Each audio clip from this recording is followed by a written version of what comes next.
El legado de la abuela, capítulo 6. La abuela ha fallecido. ¿Y ahora qué? Eran las 8 como cada mañana cuando sonaba el despertador, pero la vida había cambiado para mí. Aquel manuscrito de mi abuela me estaba llevando a cambiar la visión que tenía de ella. Desde que había comenzado a leerlo, descubriendo cosas de la vida de mi abuela y cómo le habían afectado. La mía también estaba cambiando, o al menos la perspectiva que yo tenía de ella.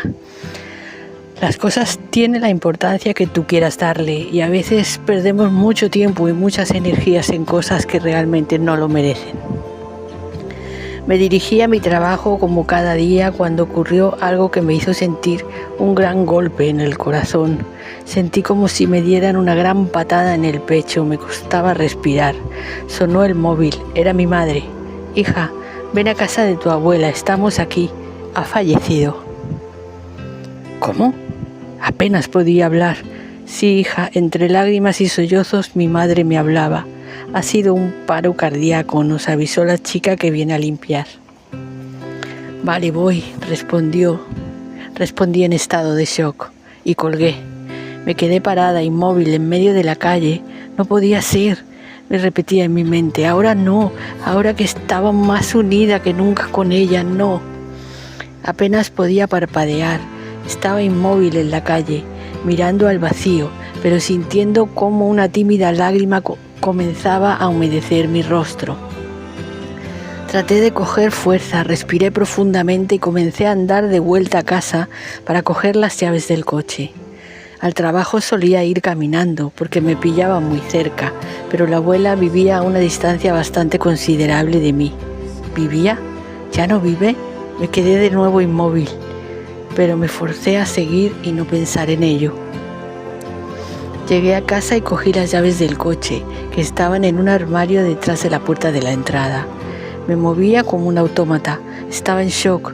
Tan solo hacía unos pocos días que había estado con ella, hablando, riendo, abrazándonos, escuchándola aquel día que me entregó el manuscrito, y ahora ya no estaba.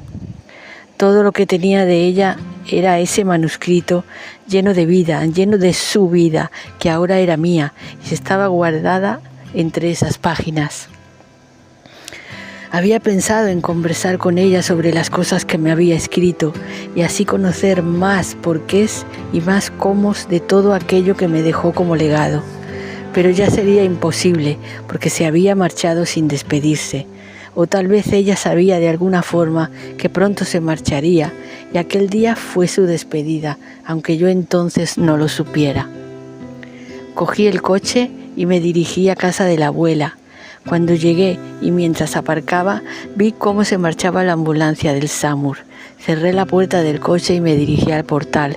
Mi corazón latía más y más fuerte a medida que me acercaba a la puerta de la abuela. No podía creer que no fuera ella la que iba a abrir aquella puerta cuando llamara, pero así fue. Llamé al timbre, nerviosa, temblando, y fue mi madre la que me abrió. Y al abrir y verme, se abalanzó hacia mí y me abrazó llorando desconsolada. Tranquila, mamá, tranquila, dije, tratando de consolar un dolor que yo disimulaba, pero que sentía igualmente. Hija, se nos ha ido, repetía una y otra vez mientras la llevaba hasta el sofá para sentarla. Mi padre también estaba allí, serio, inmóvil, sentado en una silla mirando al vacío. Dejé a mi madre en el sillón y le di un vaso de agua. Me fui al dormitorio de la abuela y allí estaba ella, tendida en su cama, como dormida, como si tan solo estuviera descansando. Me acerqué a ella y tomé su mano. «Abuela», exclamé.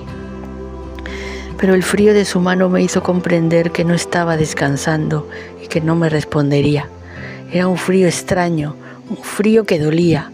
La abuela se había marchado. Su cara reflejaba paz, como si realmente descansara. Lo triste es que sería para siempre. Me abalancé un poco sobre ella y la besé en la mejilla. «No sé si me escuchas, pero te quiero», dije bajito a su oído. «Gracias por tu manuscrito, abuela. Seguiré todos tus consejos». Y volví a besarla en la mejilla. Después me senté a su lado. Mi madre entró en la habitación, al tiempo que mi padre se dirigió a la puerta de entrada. Había sonado el timbre. Desde la habitación se escuchaba que al abrir alguien preguntaba por mi abuela. Lo siguiente que vi fue a 2 hombres de negro que venían a llevársela. Eran de la funeraria y venían para trasladarla al tanatorio. Mi madre se levantó y exclamó: «Un momento, por favor». Los hombres se quedaron parados mientras mi madre abrazaba entre sollozos a mi abuela y le decía: «Te quiero, mamá, te quiero». Después se separó de ella. Mi padre la abrazó y se la llevó al salón para que no viera cómo la metían en aquella funda de plástico y se la llevaban. Yo miraba por la ventana cómo la metían en aquel furgón que se alejaba de nosotros. La abuela no volvería a pisar su casa, ni volvería a contarme historias, ni nada de nada. La siguiente cita con ella sería en 2 horas, en el tanatorio de la M30, y allí estábamos, mi padre, mi madre y yo, inmóviles, incrédulos ante lo que estábamos viviendo. Mi padre, el más fuerte, dijo que se iba a casa para avisar a familiares y amigos de lo ocurrido, por si querían acercarse al tanatorio. Quería llorar, yo quería llorar, pero no podía. Sentía que dentro de mí había miles de lágrimas que luchaban por salir, pero algo se lo impedía. Estaba en shock y algo me hacía sentir que tenía que estar fuerte para acompañar a mi madre. Al fin y al cabo, ella había perdido a la suya. Puedes ver marcharse a mucha gente querida a lo largo de tu vida y quedarte tocado, pero cuando muere una madre, tu vida no vuelve a ser la misma nunca más. Da igual qué tipo de relación hayas tenido con ella durante tu vida, buena o mala. El nexo con una madre es tan fuerte que cuando ella se va, se lleva una gran parte de ti y nunca vuelves a ser la misma persona. Mi madre y yo nos quedamos en casa de la abuela. Mamá cogía por inercia su cama y la recogía, y los restos de cosas que habían dejado los del SAMUR, como guantes, etc. Yo me fui a la cocina y preparé una tila para mamá y otra para mí. «Toma, mamá, deja de recoger, ya habrá tiempo, tómate esto». La senté en la cama de la abuela y le di la taza de tila. A ella le gustaba tener las cosas recogidas. «Hija, ya mamá, está bien, tómate esto, por favor», insistí. Me senté a su lado en la cama y comencé a tomarme la mía. Estábamos en silencio, apenas se escuchaba algún leve sorbo al tomarnos la tila caliente, pero el silencio gobernaba aquella habitación. «Habrá que vaciarla», dijo mamá repentinamente. «Tranquila», le dije, «ya habrá tiempo de pensar en esas cosas». Pero es cierto que en situaciones como esta a uno le vienen a la cabeza las cosas más inverosímiles. Quizá es a causa del shock en el que uno se encuentra. Mamá ya no pasamos el tiempo deambulando. Mamá y yo pasamos el tiempo deambulando por la casa, en silencio, abriendo cajones, revolviendo todo, seguramente buscando algo que no nos hiciera sentir lejos de la abuela, sino más cerca de ella, sentirla como si no se hubiera marchado. De repente sonó el teléfono de la casa. Sin darnos cuenta llevábamos ya 1h30 bicheando. Era papá.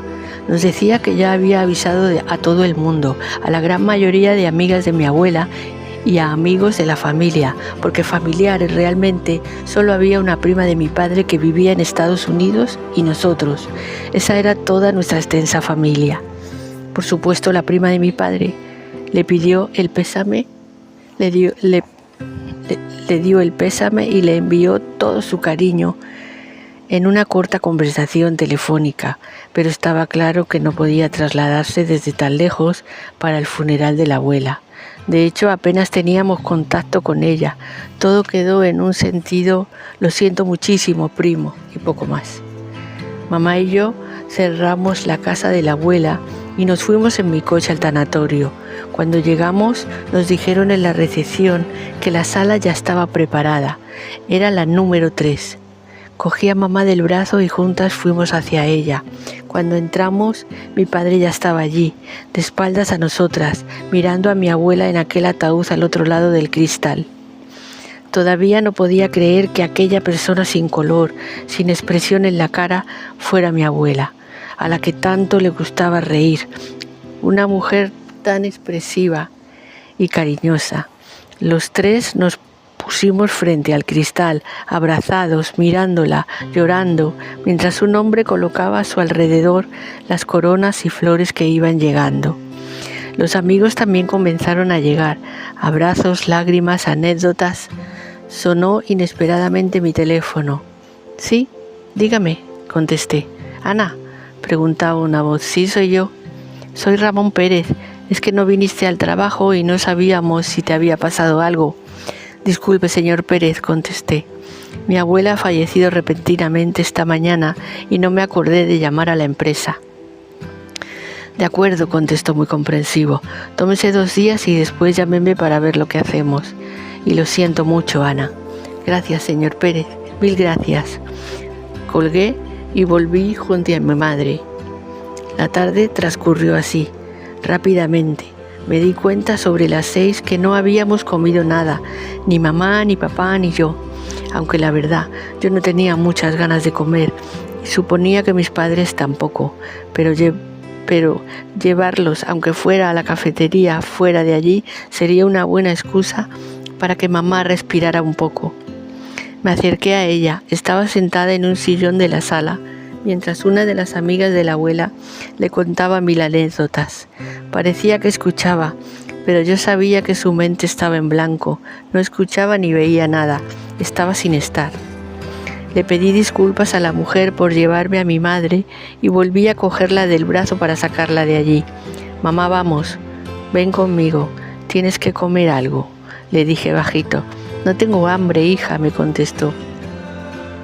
«No importa, cualquier cosita, algo para que no tengas el estómago vacío». Mi padre se unió a nosotras. Ya en la cafetería del tanatorio pedimos 3 cafés y 3 sándwiches de jamón y queso. Nuestro estómago no daba para más.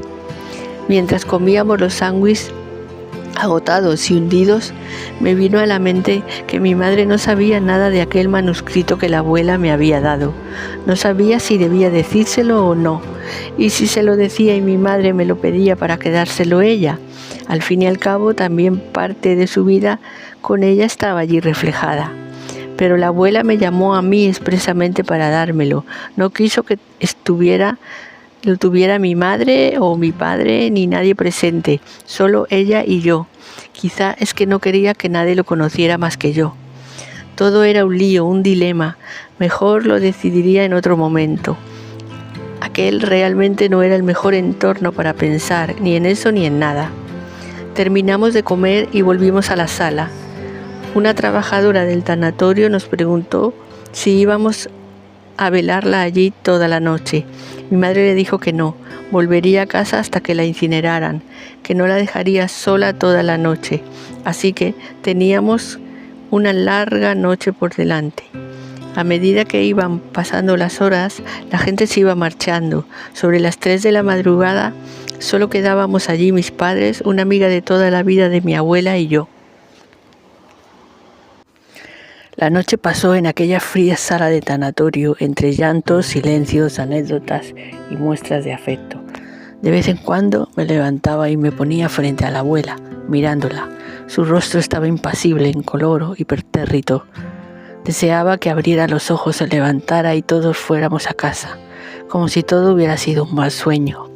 Mientras la miraba, pensaba 1000 cosas, si nos estaría viendo o sintiendo allí donde estaba, o si simplemente ya no era nada, ya no existía, sin más. Me senté al lado de mamá, echó su cabeza sobre mi hombro y comenzó a hablar. Tu abuela siempre fue una mujer fuerte, lo dio todo por mí, su hija. Un día me contó que quiso tener muchos hijos de joven. ¿Sí? ¿Y por qué no lo tuvo?, pregunté yo, como si no lo supiera, aunque esa historia la había leído en su manuscrito. Creo recordar que me contó que tuvo un problema durante mi embarazo y no pudo tener más hijos, pero siguió adelante, era fuerte y luchadora. Sí, mamá, como tú, exclamé yo.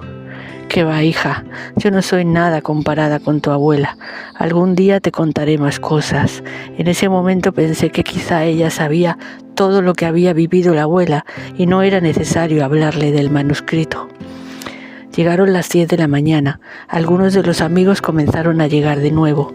La abuela no creía en nada, así que no hubo misa. Nos dejaron pasar al otro lado del cristal para despedirnos. Mamá se abalanzó sobre ella, desconsolada. Después papá se la llevó de allí. Me quedé unos minutos solo con ella. Abuela, vayas donde vayas, siempre estarás conmigo. No te vayas muy lejos, te quiero, abuela. Me alejé de ella sin poder todavía romper a llorar, pero rota por dentro. Cerraron la cortina que daba a la sala donde estaba la gente y se la llevaron. Otra vez teníamos que esperar unos 2 horas a que terminara la incineración. Quiero que me llevéis a Barbate y tiréis en aquel mar mis cenizas. Cuando me muera quiero estar allí, solía decir la abuela. ¿Por qué, abuela?, le preguntaba yo. Porque allí viví la parte más intensa de mi vida, lo peor y lo mejor. Por aquel entonces yo no sabía apenas nada de la vida de la abuela. Cuando somos pequeños e incluso de adolescentes, pensamos que lo sabemos todo y que nuestros abuelos han sido siempre abuelos, tal y como los conocemos. Pero yo ahora sabía muchas más cosas de mi abuela y comprendí por qué en aquel entonces ella siempre decía eso. Allí vivió su vida con mi abuelo, los momentos más bellos y los más duros también. El tiempo de espera de incineración se hizo eterno, pero finalmente salió un hombre con una especie de urna donde se suponía que estaban las cenizas de la abuela. Ese momento fue tan impactante para mí que finalmente rompí a llorar desconsoladamente. Fue entonces mi madre la que trató de consolarme a mí, abrazándome muy fuerte. Cuando conseguí recomponerme un poco, nos despedimos de la amiga de mi abuela, agradeciéndole todo el cariño que le había dado hasta el final de sus días, y nos fuimos a casa de mis padres. Mamá llevaba aquella urna pegada a su pecho, abrazada. El camino en el coche lo hicimos en silencio. Estábamos cansados, tristes, derrotados. Cuando llegamos a casa, mamá fue al salón y abrió la puerta de cristal de la vitrina. Puso la urna junto a una foto de la abuela. Aquí estará bien y seguirá entre nosotros. Vale, cariño, como tú quieras, exclamó mi padre. Después mamá se fue a ducharse y se acostó. No quería más que dormir y no despertar, nos dijo. Papá la tapó con la manta y le dio un beso en la frente.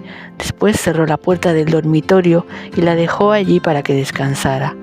Hija, quédate aquí esta noche y mañana te vas a tu casa.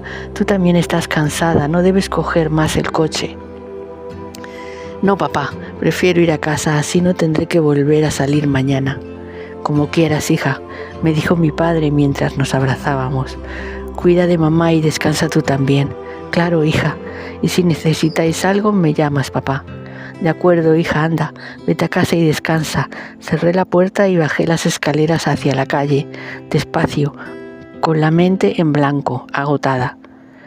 Cuando llegué a casa no tenía fuerzas para nada, pero cogí el manuscrito de la abuela entre mis brazos, me tumbé en la cama y me quedé dormida abrazándolo sobre el edredón. Nada volvería a ser igual sin la abuela. Lo que más me pesaba era que me había dado cuenta demasiado tarde de todo lo que podía haber aportado a mi vida y de todos los momentos fantásticos que no había podido compartir con ella. Ahora solo me quedaba su historia, escrita en ese manuscrito que tenía entre mis manos, su historia y todo el amor que sentía por ella. Sin saberlo, con su muerte también me había dado una lección. Me había enseñado a conocer bien a las personas y a no hacer juicios de valor sin conocerlas bien, sin saber su historia, su vida, su sufrimiento y sus alegrías. Todo eso es lo que conforma en realidad cómo es o no una persona. Fin del capítulo. ¿Os ha gustado? Triste, ¿verdad?